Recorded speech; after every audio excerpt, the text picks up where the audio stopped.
Welcome to The Art of Medicine, the program that explores the arts, business, and clinical aspects of the practice of medicine. I'm your host, Dr. Andrew Wilner. Today, I'm pleased to welcome Ronnie Laughlin. Ronnie is a breast cancer survivor and author of An Atypical Journey, Facing Breast Cancer Alone in the Middle East with God and My Tribe. She has also written My Appointment Notebook, your guide to helping you through your breast cancer journey. Ronnie will tell us more in a minute, but first, a word from our sponsor, locumstory.com. Locumstory.com is a free, unbiased educational resource about locum tenens. It's not an agency. Locum Story answers your questions on their website, podcast, webinars, videos, and they even have a Locums 101 crash course. Learn about locums and get insights from real-life physicians, PAs, and NPs at locumstory.com. And now to my guest. Welcome, Ronnie Laughlin. Thank you so much for having me, Dr. Will, and I'm so thrilled to be here. Well, I heard your story, and we at some point, all of us, either ourselves or somebody we love, ends up with a serious illness. And Hmm. I think one of our failings, I'll just come out and say it, as a culture, is we don't really prepare for that. It's just something that happens, and it happens to like everybody and it happened to your parents and it happened to Yeah. their parents, but nobody ever sits you down when you're 10 years old or 20 years old and says, life is going to get tough at some point, and this is what you're going to be having to deal with, and this is what you should do. I mean, I never got that lecture. And I remember when my father got sick and died, it was like overwhelming. Hmm. And, I mean, life is hard on a good day, and being overwhelmed is kind of a bad thing. And going to the doctor and saying, I'm not feeling that great. And then, oh, yeah, look at this, look at that. I don't know. Oh, you have breast cancer. That sort of all of a sudden it's like, wait a minute, let's change the channel. I don't want to be in that program. I want to be in a different program. So tell us what happened. Well, I guess I felt the lump probably 6, 8, 10 months before I even did anything about it. I just kind of put it in the back of my mind. I didn't want to deal with it. And because I have very dense breasts, and when you don't know, but most people know when you have dense breasts that you have a lot of lumps in there, and they just kind of go unnoticed, and just they're not anything. Every time you have a mammogram, they say they're fine. And so I didn't think anything about it until it began to tether toward my areole. So my areole was here, and the lump was, well, yeah, my areole was here, and the lump just kind of it tethered toward the lump. And I thought, that's not bad. So I did what any normal person would do. I Googled it and it said, that's not normal to see your doctor. And that's what I did. I went to see my OBGYN here in Jeddah, Saudi Arabia. And it had been a while since I'd had a doctor's visit like that. So, and I told him, I said, it's been a while since I've had an OBGYN visit, and I'm also concerned about a lump in my breast. He said, well, come on in, because he was a friend of mine. And so when I went in, he did the gynecological exam. It was fine. And then he did the palpitation of the breast, did the left breast, quick, fine, easy, no problem. Right breast, he kept going over the same area over and over again. And he said, Ronnie, I don't like that. And I said, well, what are we going to do? He said, let's get you an ultrasound first, and then a mammogram. I said, okay. I said, can we do that today? He said, probably not today, but just call and, get it scheduled. So I think I got it like 2, 3 days later, which was really quick, in the Middle East, it was really quick. And I got to the ultrasound girl, and she did the left breast really, really fast, no problems. Right breast over the same area. You're in this position like this. And I was like, what are you looking at? And she said, turn around. She took a deep breath first because she was very shocked that I asked her a question because they don't do that in this culture.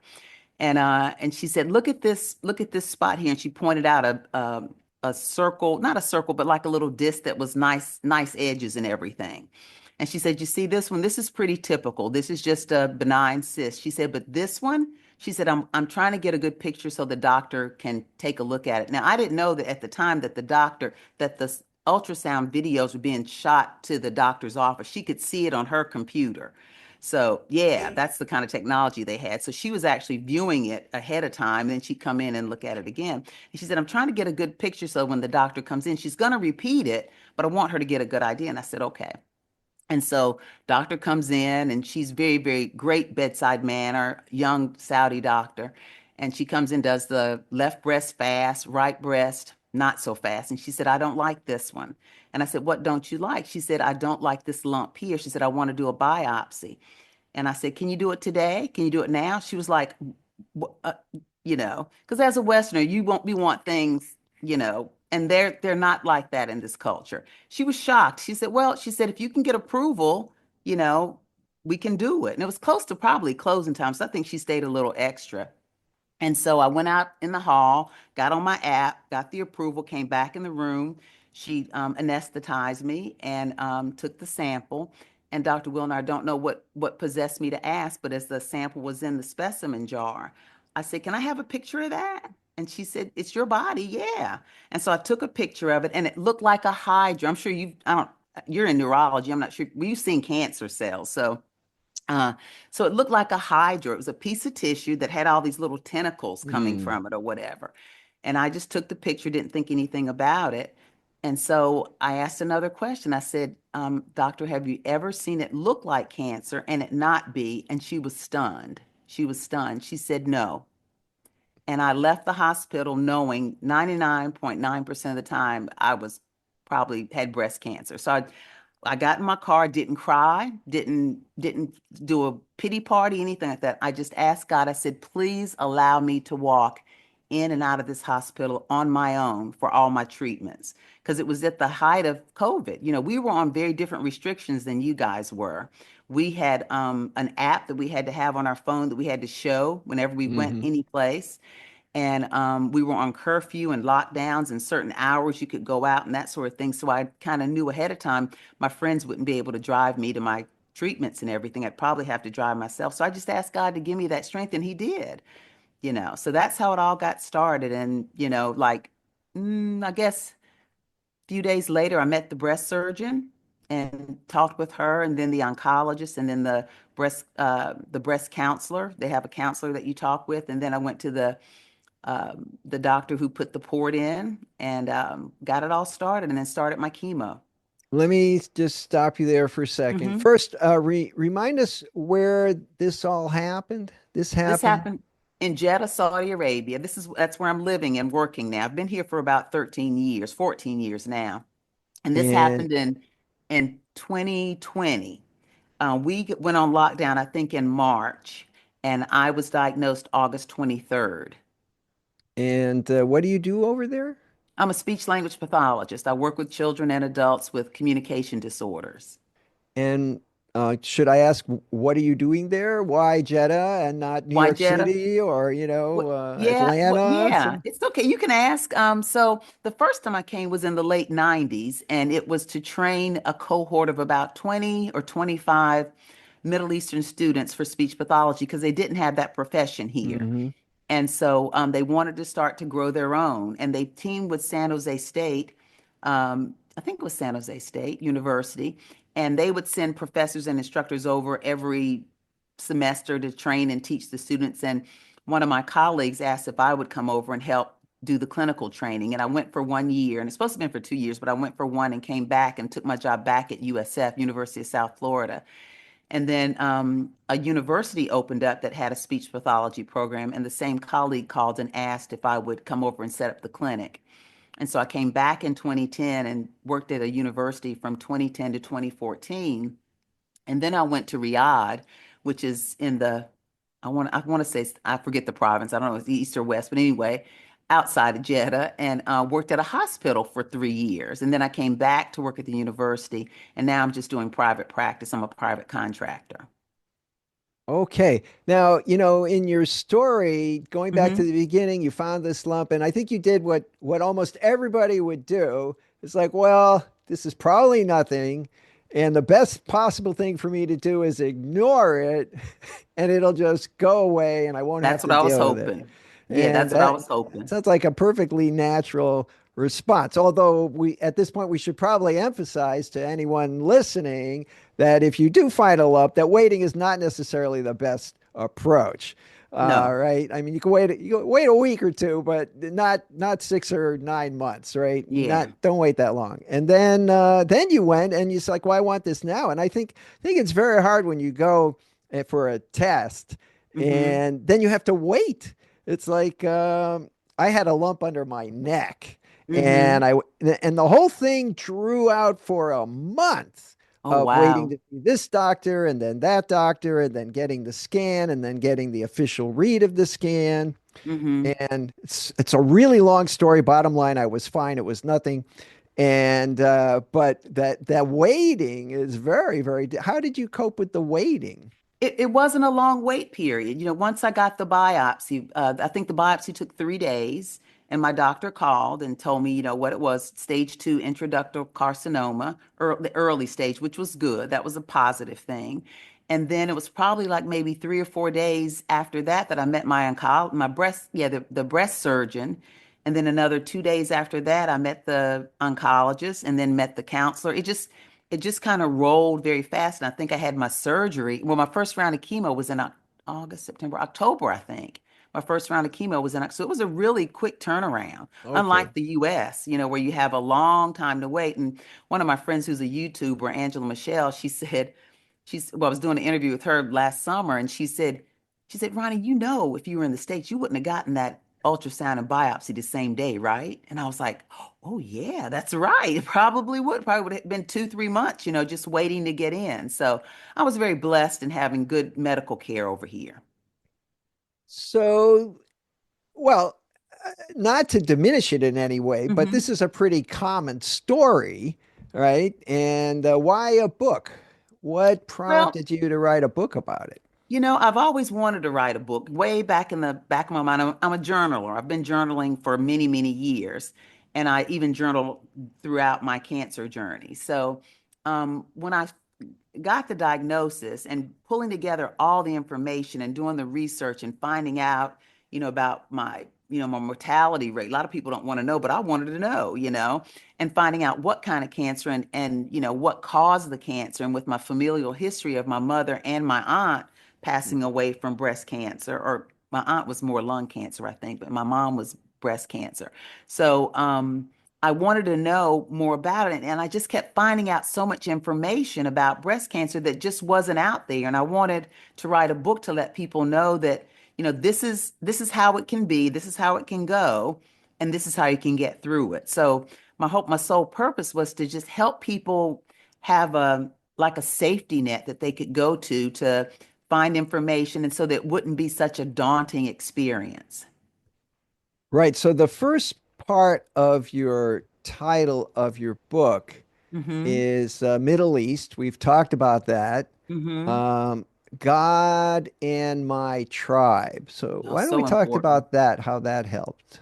So I'm a Catholic. I'm a cradle Catholic, and I have a lot of faith. I still do my Magnificat every morning and every night. So I do my prayers, but I also have just a strong faith that I had a strong faith, and I have a strong faith that God was going to get me through this. And one of the chapters in my book, it's called The Rehearsal. And when was sat down thinking about my book, I sat down and I was just thinking that everything in my life and every experience and every person that's been in my life has been the perfect preparation for this journey. So, I had been preparing for it unbeknownst to myself, that I would need all this, this perseverance, this resilience, this organization, this emotional and intellectual thinking. So I've been preparing for it all along, and I had all the skills. I just needed to kind of hone them in, and that book hones it in for me. And I wanted to share that with others, Well, you're a pretty because it can be scary. focused person. I was reading in your bio, you're a Division 1 basketball player. Former. We have to Uh, put former in there because Ronnie can't do that anymore. But well, yes. Yeah, well, I don't know how many years they let you stay in Division One, but it's at a pretty high level, right? I mean, It is at a high level. Yeah. And I played for Coach Kay Yao, who was the Olympic coach. I forget what year she was the Olympic coach, but played for her. And she died of breast cancer back in 2009. So, with her being my coach and a mentor and a dear friend and watching her with the battle, again, a preparation. I saw how she handled it. She set up a Kay Yao Cancer Fund prior to her death.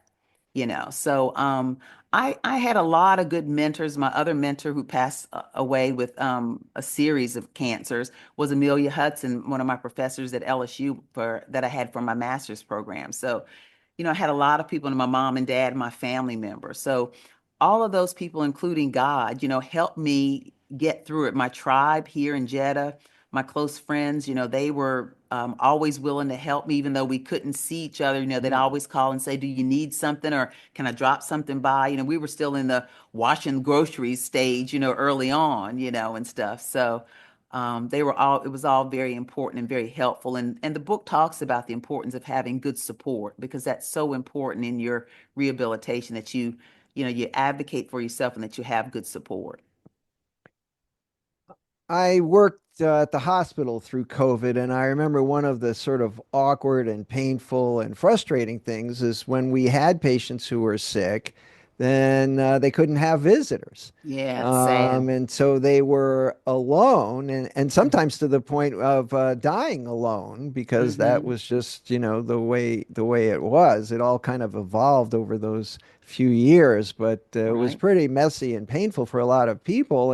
And some people, in fact, could not even get the care that they needed. I think you were lucky that at least they were able to provide the care for you during, the lockdown, that, the surgeon was willing to show up and do what he needed to Oh do, and yeah. everybody did that. Well, were there any must have been some pretty bad days. Why don't we talk about those?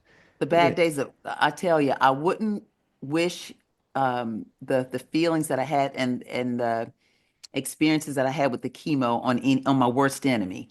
It was one of the hardest things I think I've ever done in my life.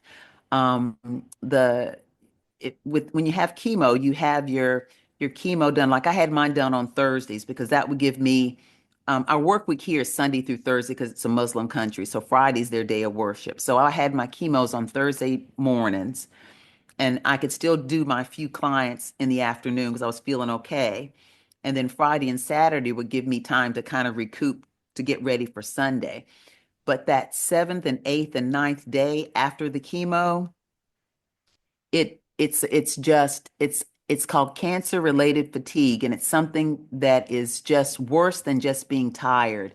It's a I woke up the first after my first round of chemo, and I couldn't move. I felt like one of those big concrete things that they have on the highway was laying on top of me, and I couldn't move. And I had an 8 o'clock session. I got up like 5:30. I had an 8 o'clock session that I needed to be up and out and to go to at that time, because I was still doing one child face to face, just one kid. And it was horrible, horrible, horrible, horrible.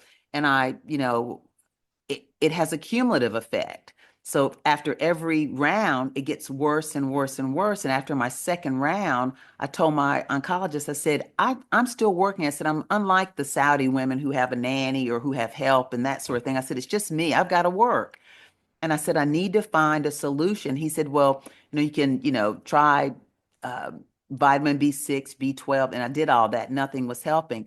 And it was the only thing that helped was a drug that was a derivative or used in one of the ADHD meds, and I got that, and that was the helping thing that got me through round three and round four. Because I don't know if I would have made it. I probably would have made it, but it would have been really hard. It was just hard, and that and the constipation and just the fatigue is just. I still suffer a little bit from the fatigue to this day. I, I'm not back to where I was before, but I'm also a lot older, so I can't determine if it's just aging or if it's a combination of the cancer and chemo and aging too. I think it's probably a combination of them. Right. Well, it depends where you set the bar. My 95-year-old mother complains to me that she can't do all the things that she used to do and she gets tired during the day. Mm-hmm. And I said, well, I can appreciate that. I'm sure that's frustrating. It's like, on the other hand, you're still here. You're still So, right. 95, yeah.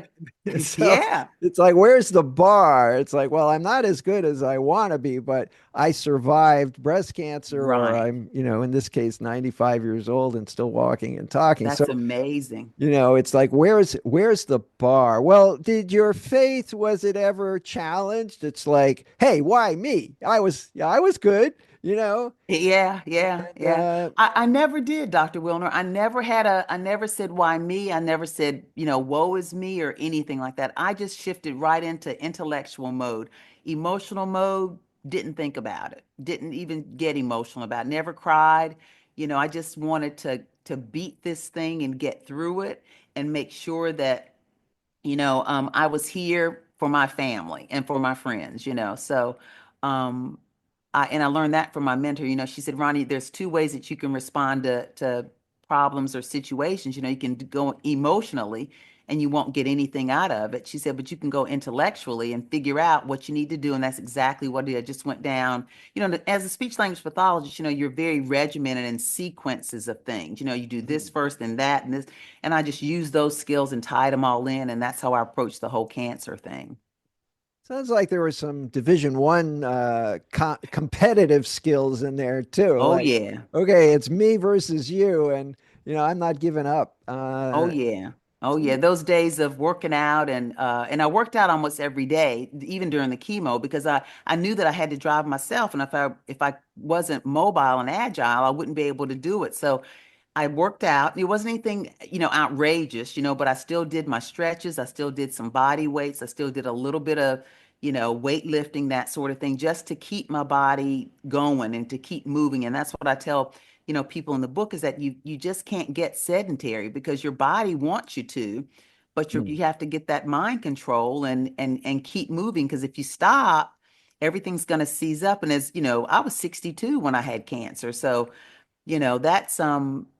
that's an age where you're not young anymore, and if you don't move, you have a tendency to tighten up, so um I just kept moving and moving forward every day.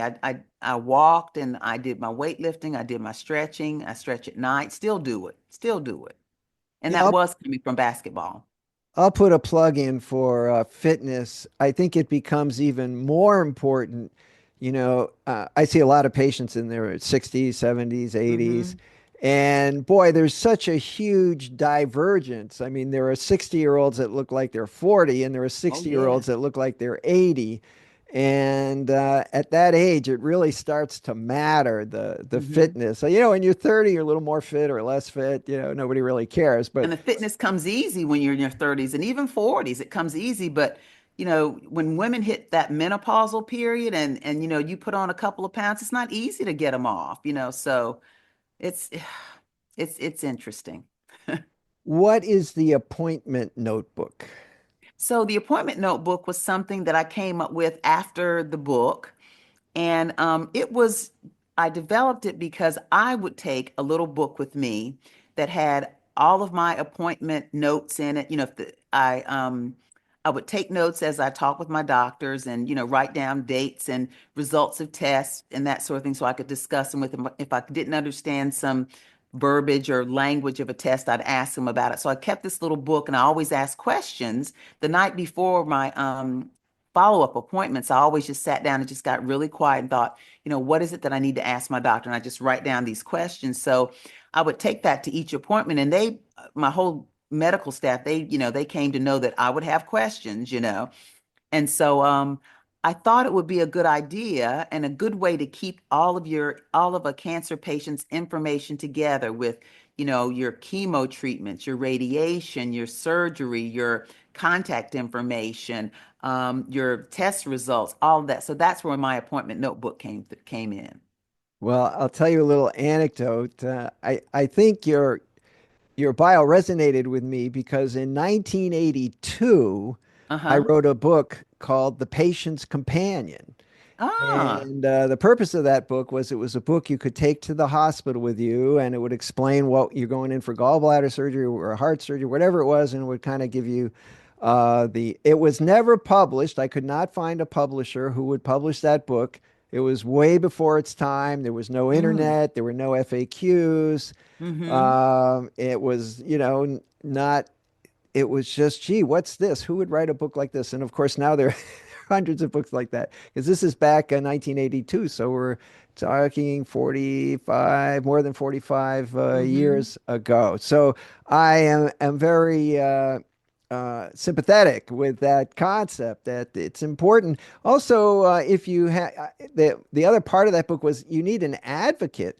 And Mm-hmm. I've long felt that you should be assigned somebody. When you get into the hospital, it's like, okay, George is going to be at your side through your Mm-hmm. hospital stay and explain what's going on. Because there is no George. You're just kind of on your own and you get what you Right. can from this nurse and that nurse and who's ever wheeling you down the hall. Right. And if you're lucky, you have friends or family who are kind of Mm-hmm. supervising. And I've played that role a couple times. But Yeah. it's very, very, very difficult to Mm-hmm. actually. I mean, for most people, this is a foreign environment. You don't know the language, right? The Right. vocabulary. Right. And also, kind of, where do I fit in this picture? Mm-hmm. Am I just going down the drain, or is everything going to be rosy? Really, you don't know what you want to know. Right, right. But and that's where the appointment notebook came in because I have it sectioned out into the different sections with, as you go through the whole process, what to ask the OBGYN, what to ask the oncologist, the breast surgeon, the cancer counselor, the getting a port, all that kind of information. So it just takes you through the whole sequence, and it's just a nice way to have everything in one place. I'm sort of kind of organized, and I like to have things in one compact place, and that's just one-stop shopping that I think is real, real helpful. And you don't have to run around thinking of where's my, what did I forget? Did I forget to ask? Oh, I meant to ask them this, or I meant to ask them that. You can write it down and have all that information. Now, you mentioned that one of your mentors did die of breast cancer. Mm-hmm. You came out on the upside of all this, but Yeah. some people when they're diagnosed, it's already everywhere. It's Yep. metastasized, and their Yeah. prognosis is poor, and they're still going Mm-hmm. to do everything they can, but it looks kind of bleak. Mm-hmm. What advice would you have for them? I think that you just try and keep a positive attitude and get your number one, get your affairs in order so that your family's not left scrambling, and get your affairs in order and just continue to have a positive attitude and live out those remaining days as happily and as easily as you can and as comfortably as you can. Um, I can't even begin to imagine if it had been late stage cancer, what I would have done. I'm sure I would have figured it out, but it's not something you can sit here and like pontificate about. You can't really just sit and think, well, this is what I would do if I was, you don't know. Because you just don't know. So I do know that keeping a positive attitude goes a long way when you're diagnosed with any kind of disease or disorder or anything like that, because it's all about your mind. It's mind over matter.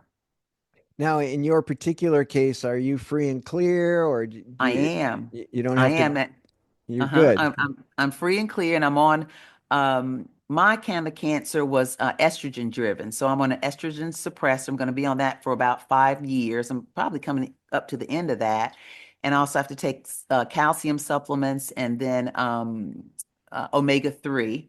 And but other than that, a little bit of hypertension. Just I came with that already. But so other than that, everything's good. Little ache and pain here, but it doesn't slow my golf game down.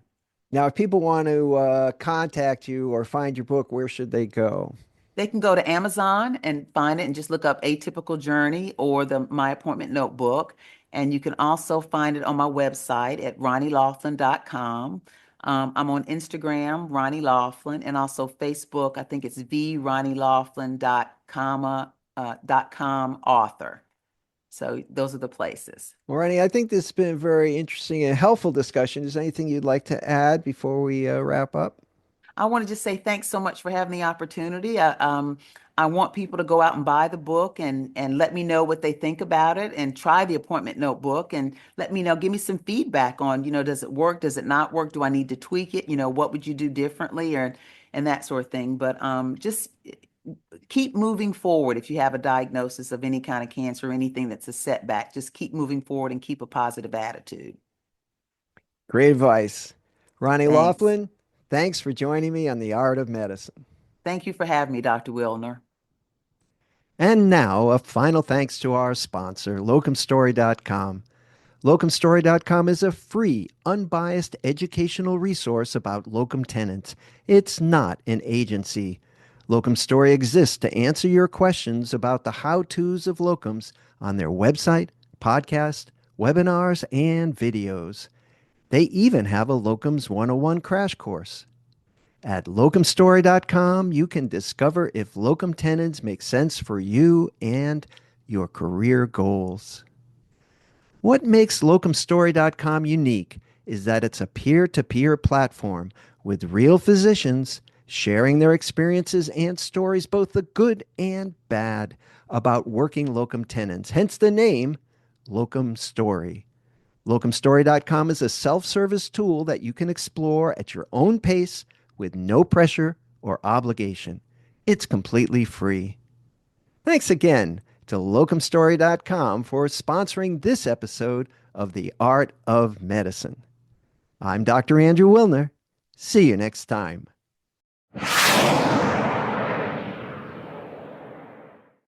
This program is hosted, edited, and produced by Andrew Wilner, MD, FACP, FAAN. Guests receive no financial compensation for their appearance on The Art of Medicine. Andrew Wilner, MD, is Associate Professor of Neurology at the University of Tennessee Health Science Center, Memphis, Tennessee. Views, thoughts, and opinions expressed on this program belong solely to Dr. Wilner and his guests and not necessarily to their employers, organizations, or other group or individual. While this program intends to be informative, it is meant for entertainment purposes only. The Art of Medicine does not offer professional financial, legal, or medical advice. Dr. Wilner and his guests assume no responsibility or liability for any damages, financial or otherwise, that arise in connection with consuming this program's content. Thanks for watching. For more episodes of The Art of Medicine, please subscribe. www.andrewwilner.com